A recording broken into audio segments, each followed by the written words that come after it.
자, 복음에 대해서 몇 주 동안 특강을 하려고 합니다. 복음과 구원, 복음이란 무엇인가? 복음 다 알죠? 다 압니다. 이런 거예요, 여러분.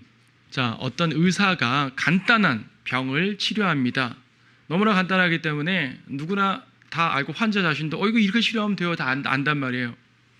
그렇다고 그 병에 대해서 어떤 약을 먹으면 돼라고 아는 사람이 곧 의사가 될 수는 없어요. 그렇죠?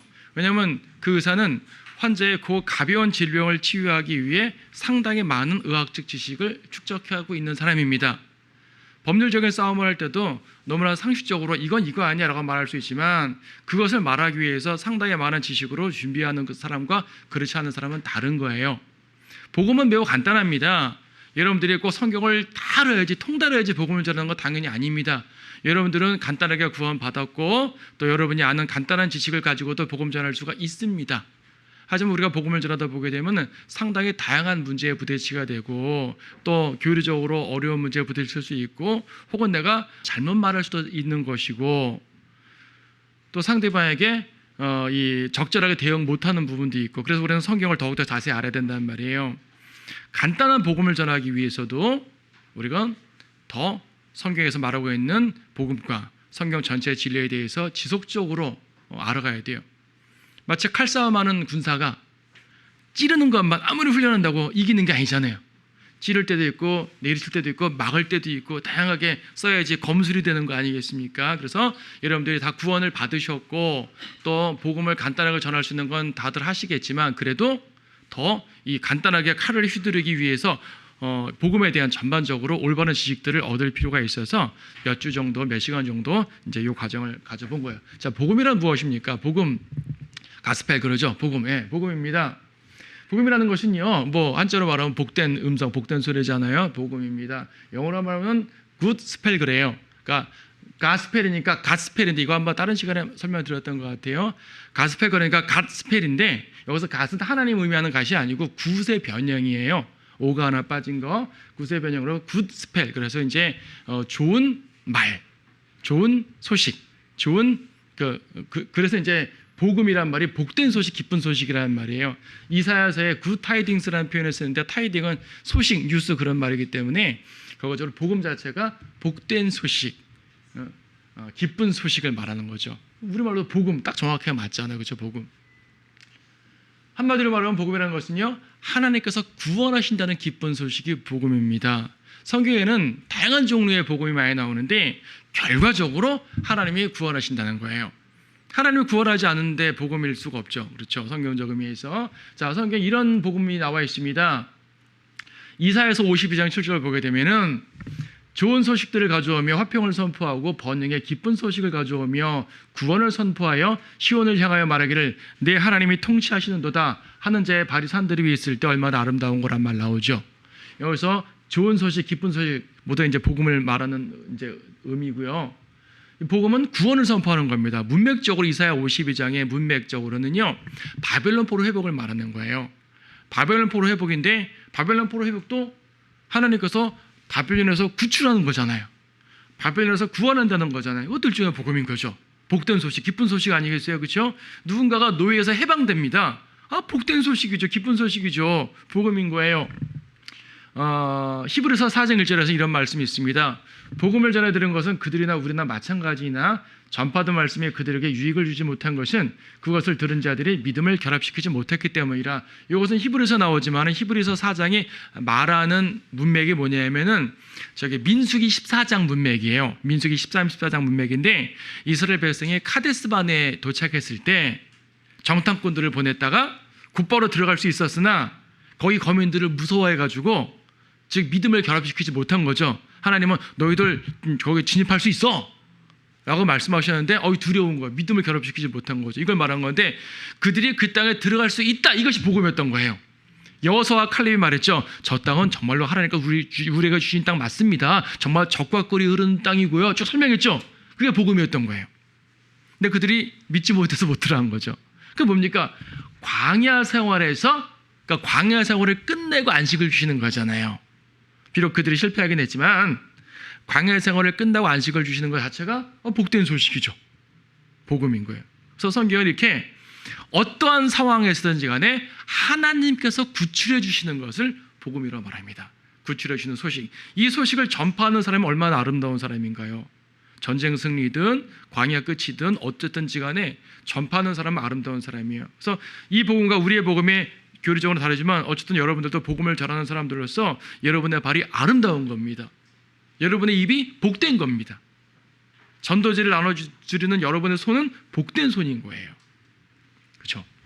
자, 신약성경에는 이제 크게 세 가지 복음이 나오는데요. 천국 복음이 나오죠. 천국 복음은 우리 오전에 이제 마태복음 10장에서 영적 적용으로 설교를 드렸지만 교리적으로는 왕국 복음이란 말이에요. 메시아 왕국이 만다는 복음이죠. 왕이 만다. 왕이 만다 그 말이에요. 예수님을 온 세상의 구세주라기보다는 이스라엘의 민족적인 왕으로 제시를 하는 거죠. 그다음에 이스라엘은 오랫동안 압제당했지 않습니까? 이방에. 압제당했던 이스라엘이 왕께서 오셔서 해방시켜 주신다는 겁니다. 복음이죠. 네, 그 복음이에요. 민족적 구원이죠. 마태복음 10장에 보게 되면은 이 복음은 약간 이제 우리하고는 교리적으로 맞지 않는 것은 표적도 나오고 이스라엘에게만 전파하라는 말도 나오고 또 행위도 나오고 그래서 우리에게 교리적으로는 맞지 않지만 어쨌든 예수 그리스도께서 구원하신다라는 메시지는 동일한 것이죠. 마태복음 10장 6절에서 다만 이스라엘 집에 잃어버린 양에게로 가라. 이스라엘에게 전파된 복음이죠. 천국이 가까웠다라고 전파하는 겁니다. 예수님은 천국 즉 이 메시아 왕국의 왕인 거예요. 10장 8절에서는 병든 자들을 고쳐주고 문둥 병자들을 깨끗하게 하며 즉 표적 병 고침의 표적이 나와요. 지금 우리가 전하는 복음에는 표적은 안 나타나지만 이때는 나타났단 말입니다. 대환란 때 다시 한번 나타날 거예요. 또 끝까지 견뎌야 구원받는다는 걸 보니까 행위가 포함되죠. 우리의 복음은 행위는 필요 없어요. 이 복음은 행위가 필요한 복음이에요. 그래서 우리의 복음하고는 교리적으로 안 맞지만 어쨌든 결과적으로 하나님께서 구원하신다는 개념에서의 복음의 기본 요건을 갖춘 거죠. 영원한 복음이라는 거 있습니다. 예수 그리스도의 복음 자체는 영원하다. 이렇게 해서 영원한 복음을 말하는 것이 아니라 영원한 복음이라는 별도의 이름이 있는 거죠. 계시록 14장에서 천사가 전파하네요. 보통 우리의 복음은 천사가 전파 안 하는데 이 복음은 천사가 전파를 하네요.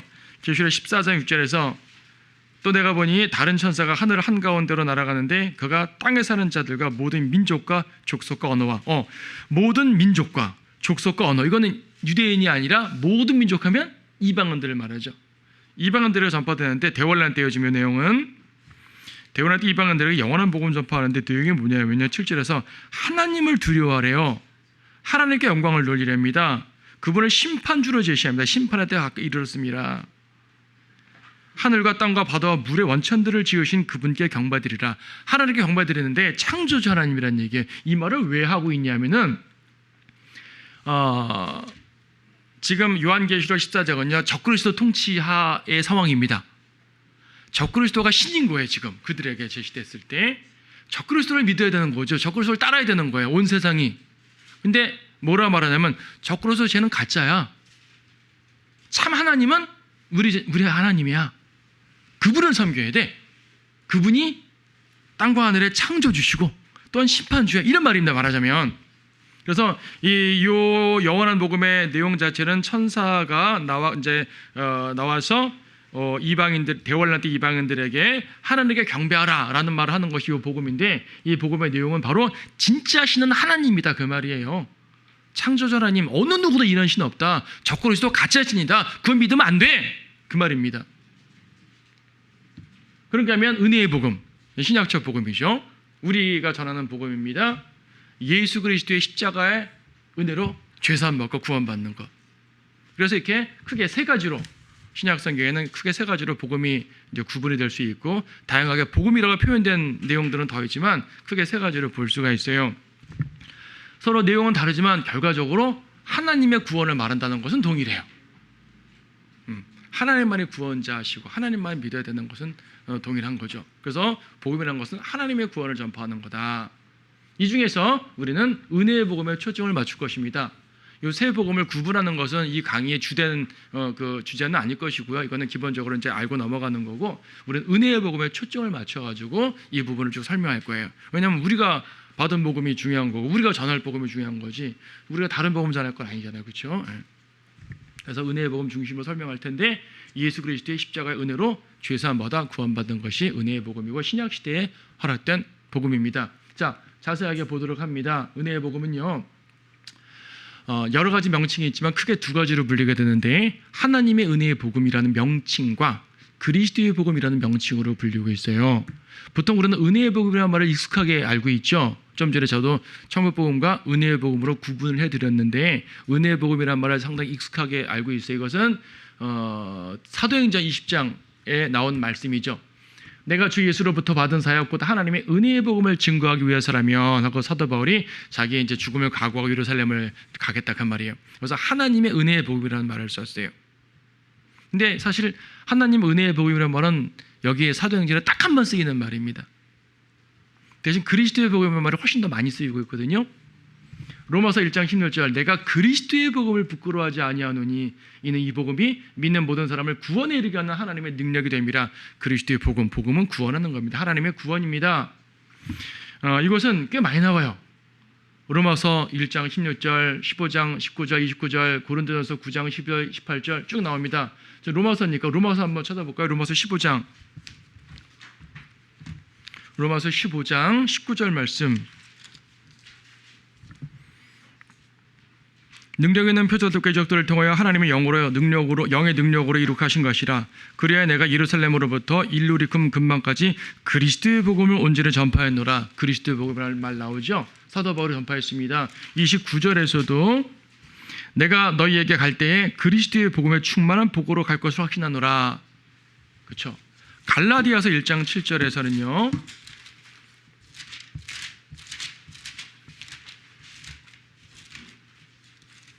다른 복음은 없나니 다만 너희를 교란시키는 어떤 사람들이 있어서 그들이 그리스도의 복음을 변개시키려는 것이라. 그리스도의 복음을 변개시키는 것이 가짜 복음, 다른 복음이래요. 그러니까 원 복음은 그리스도의 복음인 거죠. 자, 그리스도의 복음이라는 말이 신약 성경에 12번 이렇게 나오고 있고, 은혜의 복음이라는 말은 딱 한 번 나옵니다. 그래서 사실상 그리스도의 복음이 공식 명칭이에요. 공식 명칭이라고 보면 더 가장 보편화된 명칭인 거죠.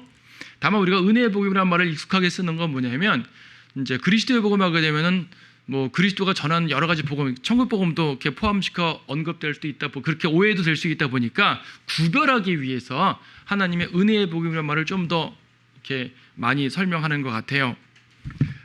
하지만은 신약 성경은 그리스도의 복음이라는 말을 대표적으로 사용하고 있기 때문에 저 개인적으로는 은혜의 복음이라는 말보다 그리스도의 복음이라는 말을 더 저 개인적으로도 다 잘 쓰고요. 그게 더 정확한 표현이죠. 신약 성경의 거의 공식적인 표현이고요.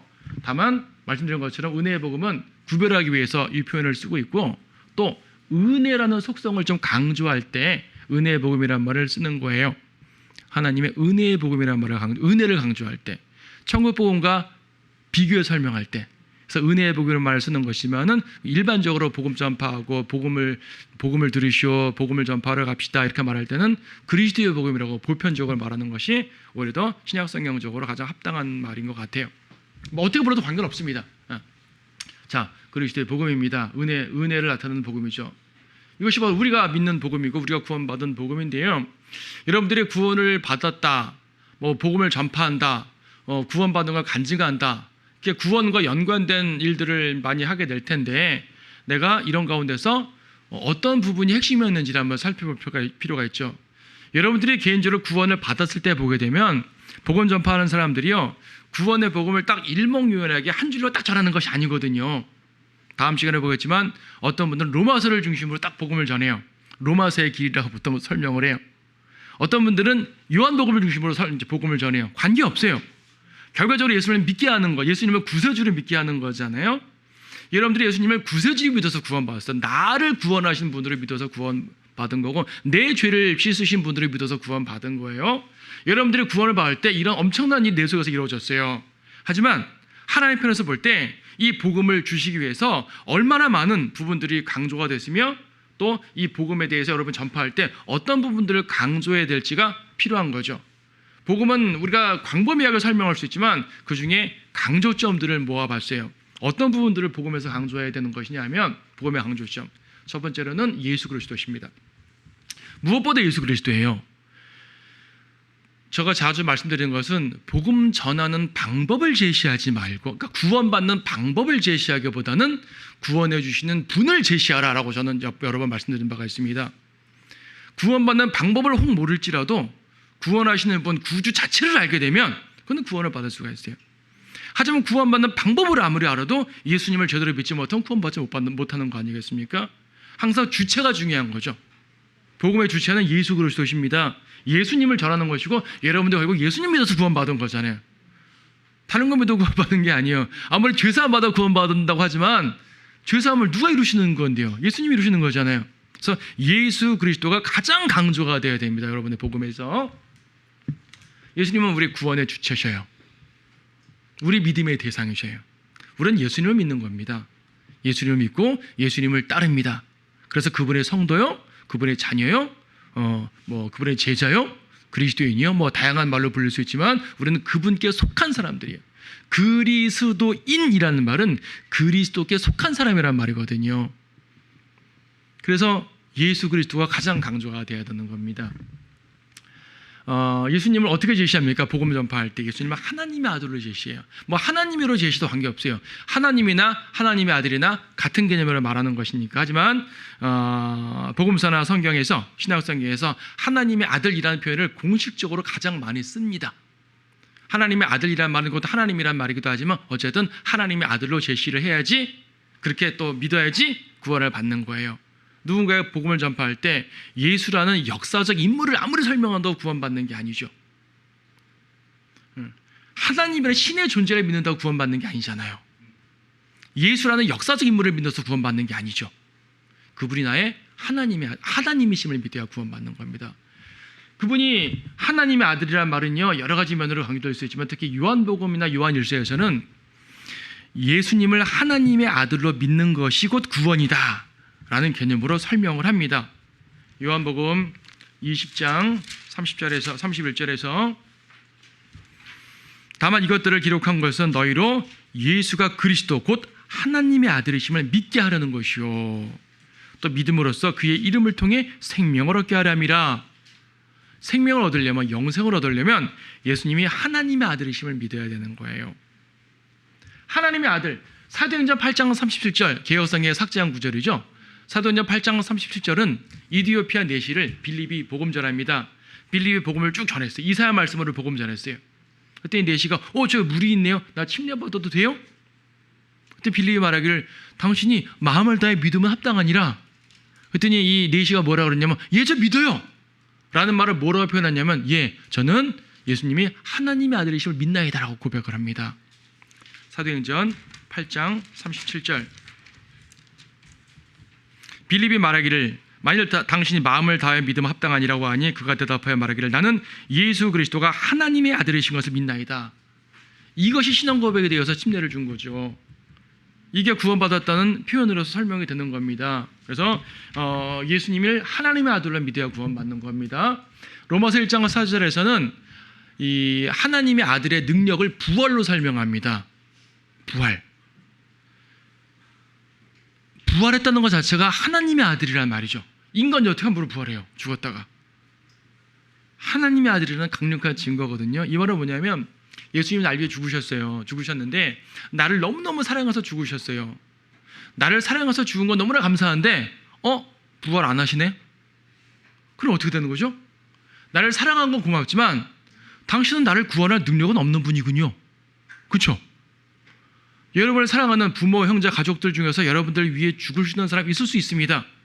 여러분을 사랑하는 사람 중에 여러분을 위해 죽을 수 있는 사람 있을 수 있습니다. 하지만 그렇다고 그 사람이 여러분을 구원하지 못하잖아요. 왜냐하면 그는 여러분을 사랑할 수 있을지 모르지만 구원할 능력은 없는 거죠. 예수님이 하나님의 아들이란 말은 구원의 능력이 있다는 말과 대치될 수 있는 말이에요. 능력이 있다는 말로 설명될 수 있는 말이에요. 그래서 이 갈라디아서 2장 20절에서도 하나님의 아들을 믿는 믿음으로 산다라고 말하죠. 우리가 하나님의 아들을 믿어야지 사는 겁니다. 그래서 하나님의 아들이라는 말은 그분의 신성, 즉 하나님이심을 보여주는 말이고요. 구세주 그리스도라는 말이고요. 그러니까 하나님의 아들이 아니면 우리를 구원할 수가 없단 말이죠. 부활의 주, 구원의 능력, 무엇보다 그리스도의 유일성. 사도행전 4장 12절에서는 예수의 이름 이외에, 예수 그리스도의 이름 이외에는 천하에 구원받을 이름을 허락하신 적이 없다 그랬잖아요. 예수님의 유일성, 천하의 어떤 것으로도 구원받을 수가 없어요. 아무리 선해도 구원받는 것이 아니라 예수님의 이름으로 구원받아 말하는 것입니다. 예수님 이외에 구원할 수 있는 존재는 아무도 없어요. 그래서 하나님의 아들과 또 주, 로드, 예수님은 주로 제시됩니다. 예수 그리스도를 주로 믿어야 됩니다. 주로 믿는다는 말을 성경에서 여러 번 나오는데 주의 이름으로 구원을 받는다 그러잖아요. 주의 이름을 부르면 구원받는다. 로마서 10장 13절에서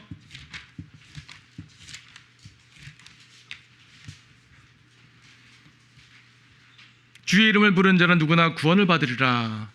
이 말을 그대로 이루어진 사람이 누가복음 23장 42절에서 한쪽 편 강도. 이 사람은 주여, 주의 왕국이 임할 때 나를 기억하소서, 주여라고 말했죠. 개역성경은 이것을 예수여라고 변경시켰어요. 물론 예수라는 말도 구원이라는 의미이긴 하지만 주님의 이름을 불러서 구원받은 첫 번째 사람이 지금 이제 십자가 강도인데 그 중요성을 빼버렸다는 데서 개역성경의 변개가 있는 겁니다. 자, 주여.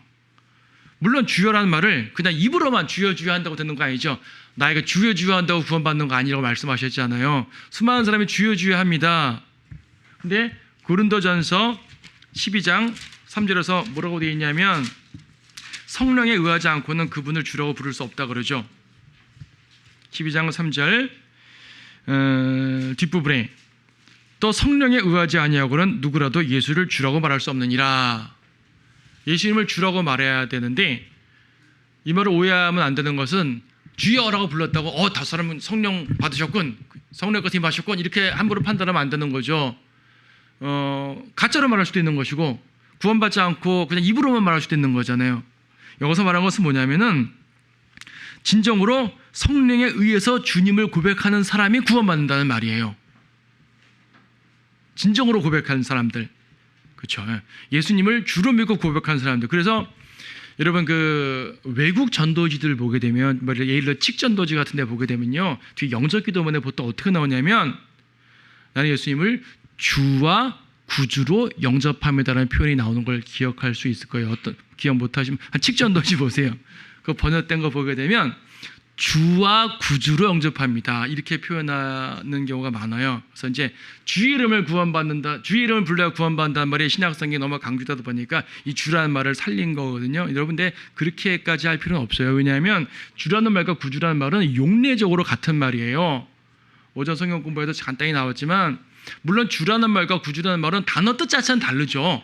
주라는 말은 주인님, 주인이란 말이고 나를 주관하시는 분, 나의 왕. 구주란 말은 구원자라는 개념이잖아요. 단어 자체는 달라요.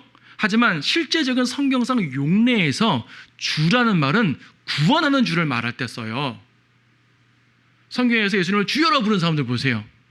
주여, 내가 복종하나이다 이런 게 아니잖아요. 주여, 나를 구하소서. 주여, 나를 보호하소서. 베드로가 물에 빠졌을 때 어떻게 했습니까? 주여, 나를 구하소서. 주여란 말은 구원자의 개념이에요. 항상. 시편에서도 대부분 그래요. 구원자, 보호자, 인도자.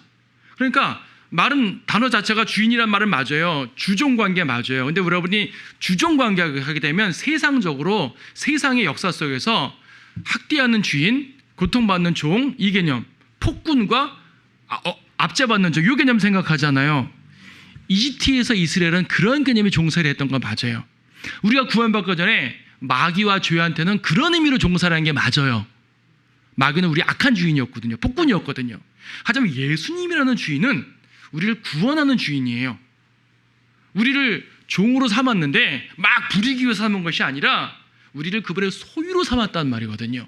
소유로 삼았다는 말은 너는 내 거니까 내가 널 책임져. 너는 내 거니까 내가 너 구원할 거야. 이 개념입니다. 그래서 예수님을 주님이라 부른다는 얘기는 나를 구원하는 주님으로 하는 개념이기 때문에 용례상, 신약성경에서 용례상 주의 이름을 부른다는 얘기는 구원자로 부른다는 말이기 때문에요. 주와 구주는 같은 개념이에요. 그래서 우리 복음에 있어서 말할 때, 그래서 영적 기도하거나 복음 전파할 때 주와 구주 해도 관계는 없지만 주님은 그 구주이기 때문에 나의 구주로 고백합니다. 구주로 믿습니다. 주로 믿습니다. 관계없어요. 중요한 건 어떤 마음으로 하느냐가 중요한 거죠. 나의 구주로 믿느냐가 중요한 거지 단어를 어떻게 쓰느냐는 그건 사실 그렇게 중요하지 않아요.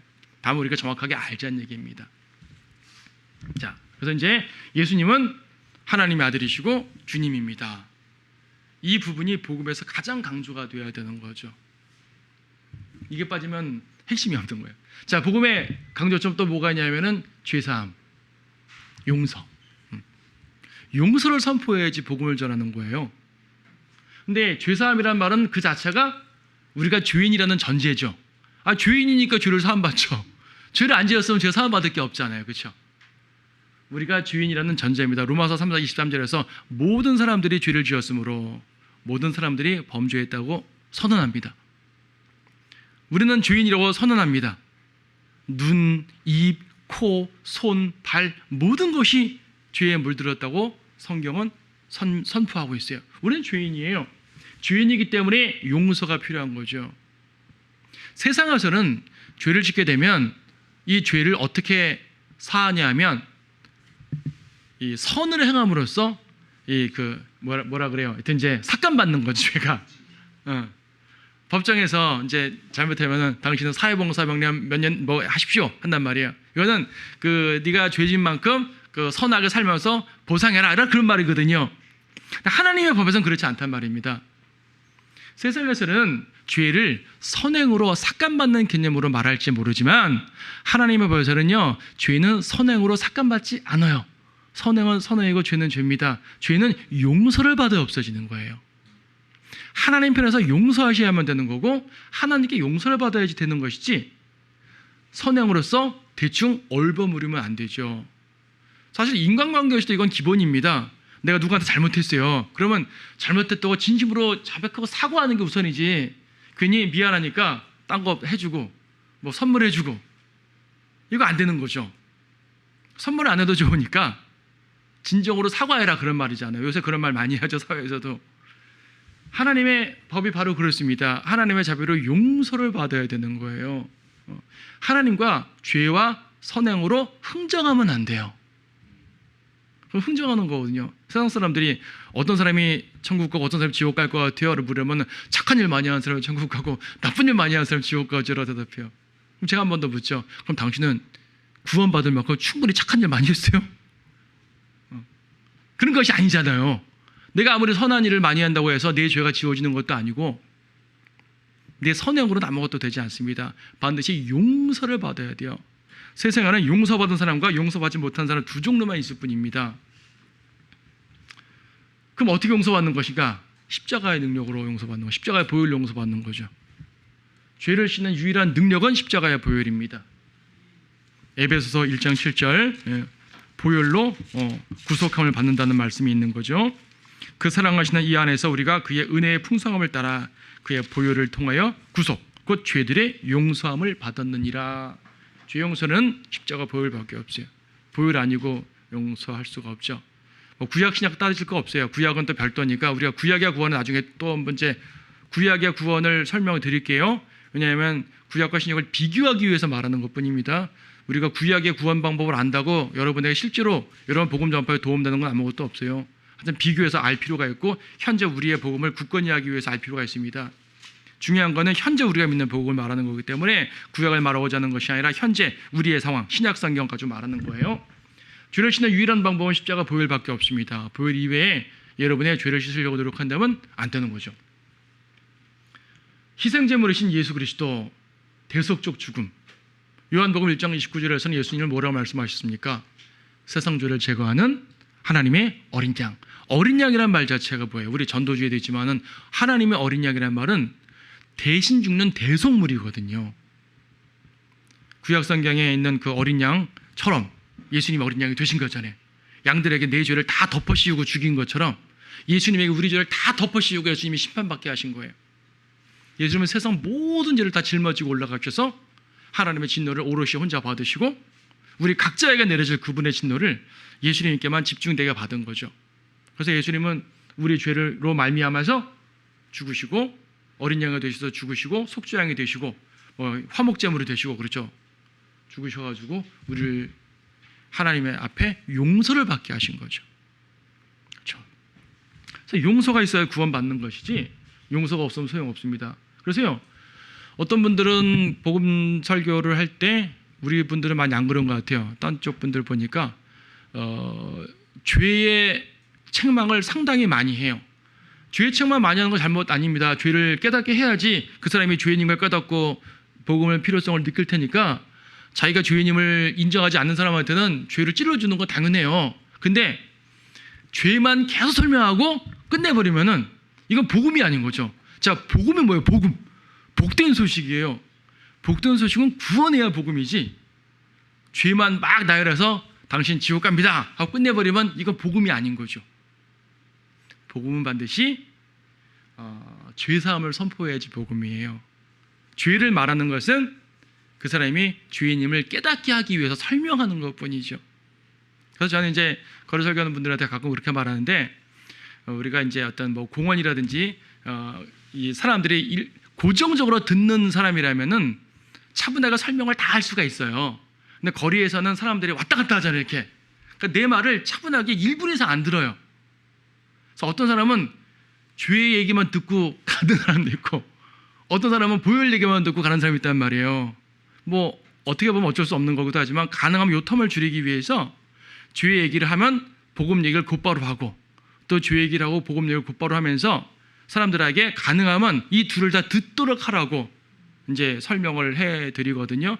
뭐 이거는 100% 딱 그렇게 될 수는 없어요. 워낙 거리라는 상황이 특별하다 보니까 다를 수 있지만 가능하면 우리 편에서는 죄의 선포와 그러니까 죄의 책망과 예수님의 용서가 한꺼번에 다 들릴 수 있도록 해주는 것이 좋다 이거죠.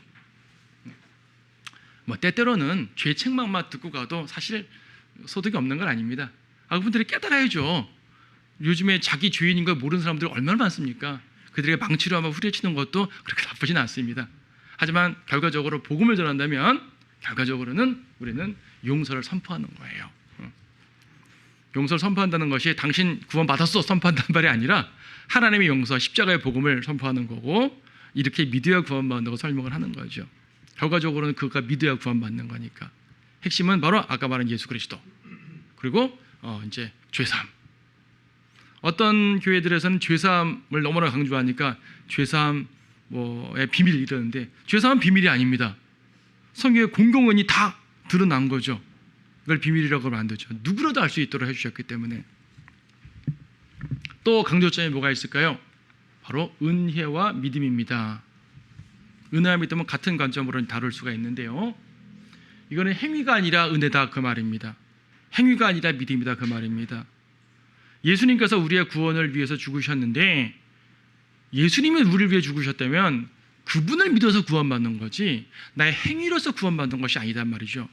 나의 행위로 구원받는다면 예수님이 날 위해 죽은 게 의미가 없잖아요. 그렇죠? 예수님이 날 위해 죽으신 게 은혜고 그걸 받아들이는 것이 믿음인데 믿음 이외의 은혜를 받아들일 수 있는 것도 아무것도 없습니다. 에베소 2장 8절에서 말씀하신 것처럼 믿음으로 말미암아 은혜로 구원받는다. 같은 말씀이 사도행전 15장 11절도 있습니다.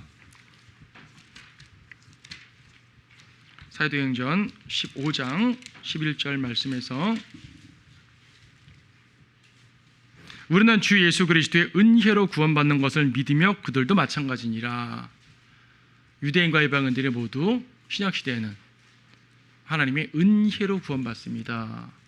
은혜로 믿음으로. 자, 로마서 1장 17절에서는 오직 의인은 믿음으로 말미암아 살리라 그러죠. 의인은 믿음으로 말미암아 살리라. 자, 은혜로 말미암아 의롭게 되는 것이고요. 믿음으로 말미암아 의롭게 됩니다. 은혜로 믿음으로 구원, 은혜로 믿음으로 의롭게 됨. 그래서 오직 은혜, 오직 믿음 루터가 외쳤던 말이죠. 오직 성경, 오직 은혜, 오직 믿음 이런 말 합니다. 이걸 또 오해하면 안 되는 게 은혜로 구원받고 믿음으로 구원받는다니까 은혜와 믿음이 반반씩 작용돼서 은혜 50%, 믿음 50%에서 구원받는다. 이런 개념이 아니란 말이에요. 은혜와 믿음은 하나예요. 어떻게 하느냐면은 지금 에베소서 좀 전에 2장 8절 말씀드렸는데 2장 9절에서는 행위로는 구원받지 못한다고 말씀하고 있죠. 행위의 반대말은 은혜예요. 행위의 또 다른 반대말은 믿음이에요.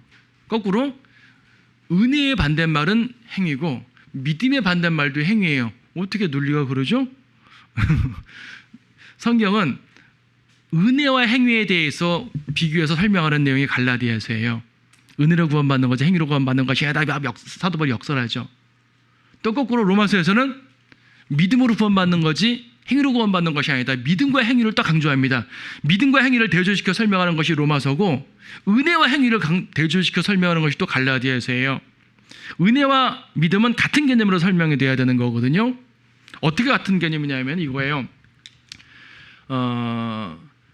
은혜라는 것은 하나님이 거저 주시는 선물을 은혜라고 합니다. 로마서 3장 24절 말씀 보시게 되면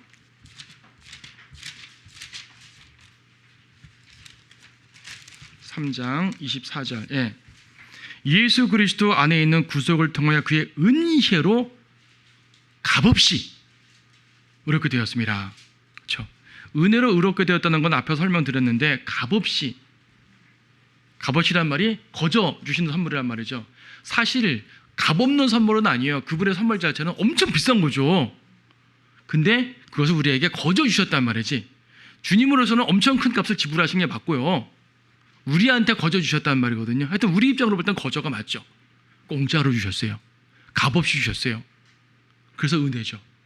마태복음 18장 보게 되면은 1만 달란트 빚진 종이 용서받는 장면 나오잖아요. 1만 달란트가 얼마나 큰 것인지 제가 설명드렸었죠. 1만 달란트를 금 달란트로 하게 되면 몇 조가 되고요.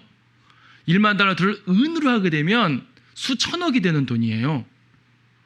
이거는 조금 노력해서 갚을 수 있는 돈이 아니에요. 100데나리온은 한 100만 원, 200만 원 돈이니까 좀만 노력하면 갚을 수 있는 돈이에요. 그건 생계형 그 대출인 거고 이거는 말이 안 되는 금액이죠. 그래서 어차피 우리의 행위로는 절대 갚을 수가 없기 때문에 그거는 이거를 갚을 수 있는 사람은 갚을 수 있는 그 값은 내 피밖에 없다. 그래서 예수님의 그분의 피를 들으신 거거든요. 그분의 피로 값을 치르신 거거든요. 우리는 하고 싶어도 뭘 할 수가 없어요. 전혀. 1만 달란트를 어떻게 우리가 보태요. 그래서 값없이란 말 나오는 겁니다. 그래서 은혜라는 것은 나는 받을 수 있는 자격이 하나도 없는데 요즘 표현도 1도 없는데 하나님께서 그분의 전적인 그분의 지불로 말미암아 값없이 주신 것. 이걸 은혜라고 그래서 은혜란 말 그 자체로 은혜란 말은 그 자체로 값없이라는 개념을 포함하는 말이에요. 값없이 주신 은혜. 그래서 은혜는 우리의 행위와 우리의 노력과 관계없이 하나님의 거저 주시는 것을 말하는 거고 믿음이라는 것은 이 은혜를 받아들이는 유일한 수단이 믿음인 거예요. 하나님이 은혜를 주셔요. 근데 누구한테 줘요? 모든 사람에게. 십자가의 피는 모든 사람을 위해서 흘린 거예요. 여러분만 위해서 흘린 것이 아니라 저밖에 멸망할 사람들을 위해서도 흘린 거예요. 근데 주님의 피는 모든 사람을 위해서 흘렸지만 이 피를 받아들이는 사람만 구원받는 거잖아요. 믿음으로 구원받는다는 것은 그분의 은혜를 받아들인다는 말이에요. 은혜로 구원받는 얘기는 인간의 행위 없이 하나님의 전적인 사역으로서 구원하신다는 말이고 믿음으로 구원받는 얘기는 하나님의 은혜를 다른 행위가 아니라 믿음으로서만 받아들인다는 개념이에요. 그래서 은혜는 하나님 편에서 하는 말이고 믿음은 내 편에서 하는 말이죠. 받아들이는 거예요. 그러니까 믿음 이외에는 은혜를 받을 수 있는 수단이 전혀 없어요. 우리의 행위로는 그분의 은혜를 받을 수가 없죠. 나의 노력으로는, 나의 학식으로는, 나의 무슨 출신 성분으로는 그분의 은혜를 받을 수가 없어요. 출신 성분으로 은혜를 받을 사람은 한 명도 없습니다. 오직 믿음으로서만 받아들이는 거예요. 그래서 오직 은혜, 오직 믿음, 100% 은혜, 100% 믿음이 되는 것이 50%가 아닌 거예요. 은혜는 하나님 편에서 하는 말이고 믿음은 내 편에서 받는 걸 말하는 겁니다. 그래서 은혜의 믿음, 이것이 복음에서 강조점인 것이죠. 여러분이 복음 전할 때 이런 말들을 다 하라는 말이 아니에요. 하지만 이 개념 속에서 복음을 전하는 것이죠. 믿어지는 것이 아니라 믿어야 된다. 이거 우리가 지난번 이단 연구할 때 이 부분 한번 다룬 부분이 있죠. 사도행전 16장 31절에서 주 예수 그리스도를 믿으라. 믿어질 때까지 기다리라가 아니라 믿으라. 많은 사람들은 저는요 믿고 싶은데 믿어지지가 않아요. 그래서 기다리려 그냥 기다리다 보면 어느 순간 주님이 딱 믿음을 주신대요. 그리스도의 믿음을 주신대요. 그리스도 안에 어떤 믿음이 있어가지고 딱 그걸 공 던지듯이 주신대요. 그럼 딱 받으면 그때 가서 믿어진대요. 그런 말이 아니죠. 깨달아져야 믿는다고. 여러분, 깨닫는다는 말은 여러분 어렵게 생각하지 마세요. 보통 깨닫는다 그러니까 어떤 도를 깨닫는다 되게 어렵게 생각하는데, 깨닫는다는 말은요 쉽게 말해 understand, 이해한다는 말이에요. 성경 말씀을 이해하면 그거 깨닫는 겁니다. 성경에서 예수님이 나가 죄인인데 예수님이 십자가에서 어린 양으로서 죽으셔서 나를 용서하셨대네. 그 말 이해 못하는 사람이 있어요? 이해하죠? 그럼 깨달은 거예요. 근데 무슨 또 다른 깨달음이 필요합니까? 무슨 별도의 깨달음이 필요하냐는 얘기예요. 믿으라는 말은 예수님이 구세주로 제시됐으니까 그분의 손을 딱 잡으라는 말이거든요. 손을 잡는 게 믿음인데 뭘 믿어질 게 필요 있어요. 그들이 말한 믿어진다는 말은 감정이에요. 감정. 뭔가 믿어지고 풍성하고 속이 꽉 찬 것 같고 아름다워지고 이래야 되는 것 같은데, 감정으로는 구원받는 게 아니잖아요. 감정은 구원받은 이후에 따라오면 좋고 안 따라도 관계없고요. 그래서 믿어지는 것이 아니라 믿어야 한다. 그렇죠? 믿어야 구원받는다. 로마서 10장 9절도 믿어야지 구원받는다. 마음의 믿음은 구원을 받으리라. 요한복음 10장 9절에, 로마서 10장 9절에서 내가 내 입으로 주 예수를 시인하고 또 하나님께서 그를 죽은 자들로부터 살리신 것을 내 마음에 믿으면 구원을 받으리라.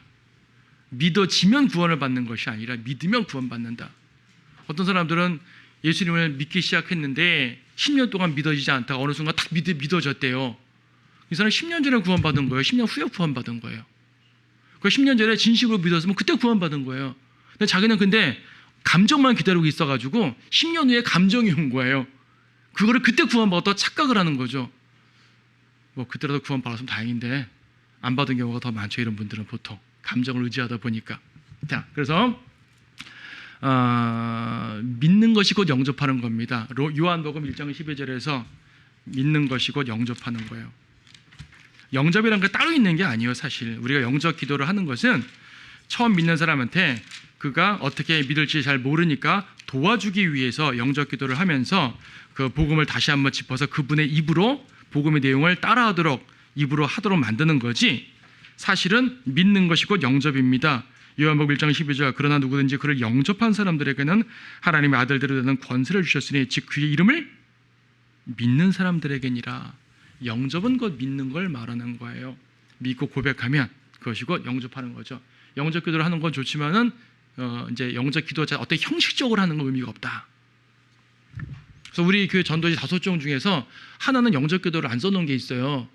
어떤 분들이 영접 기도 없다고 써달라고 막 그런 분이 있어가지고 제가 이제 다른 거 할 땐 좀 써드리기도 했는데, 왜냐하면 그것 때문에 또 그 효과적으로 쓰지 못하면 안 되니까 가능하면 해주면 좋기 때문에 해주긴 했지만은 그것이 꼭 어떤 공식적으로 해야 되는 거 아니라는 사실이죠.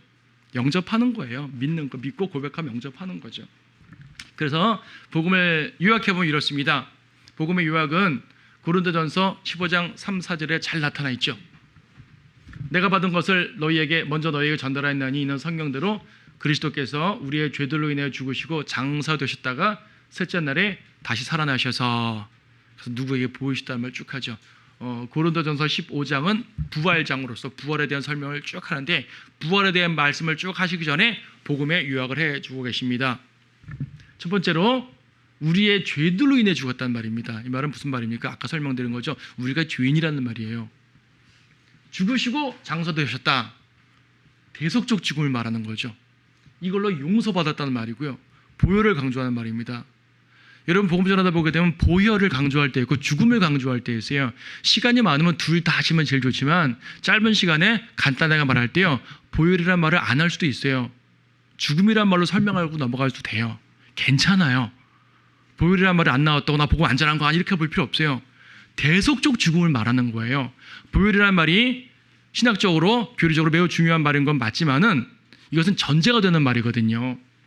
그래서 가능하면 둘 다 자세히 설명해 주면 좋지만은 짧게 설명할 때 그러실 때 죽음과 부활. 지금 고린도전서 15장에서 보혈이란 말은 따로 나온 게 아니잖아요. 보혈을 전제로 죽음을 말하는 거예요.